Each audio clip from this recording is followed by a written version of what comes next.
Tembel tortu. Bəli, düz eşitdiniz. Çünki bu tortu hazırlamaq üçün nə sobaya, nə də tavaya ehtiyac yoxdur.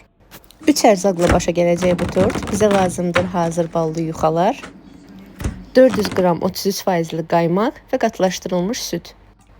İlk öncə qaymaq və qatılaşdırılmış südlə krem əldə edib qoyuruq soyuducuya. Krem biraz bərkidikdən sonra keçirik tortun hazırlanmasına. Mən 2 korju qovuntu halına gətirib bəzəyində istifadə edəcəyəm.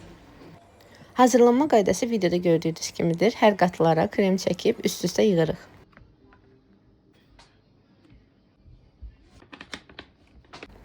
Bəzəyini ürəyiniz istədiyiniz formada edə bilərsiniz. Tam ballı tort formasında da bəzəyə bilərsiniz. Mən sadəcə əlavə olaraq üstündən şokoladdan istifadə etdim. Əgər şokoladınız yoxdursa, üstünü tamamilə ovuntularla örtə bilərsiniz.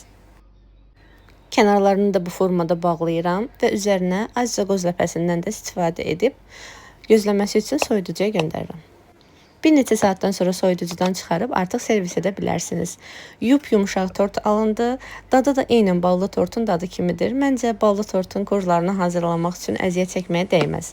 Bu korjlar daha əlverişlidir. Həmin dad, həmin forma və həmin görünüş əldə olunur. Sadəcə kremini biraz daha az istifadə edərsiniz və yaxud da ballı tortun öz kremindən də istifadə edə bilərsiniz.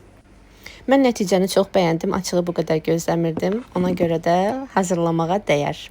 Siz də hazırlayıb nuş edin. Sağ olun.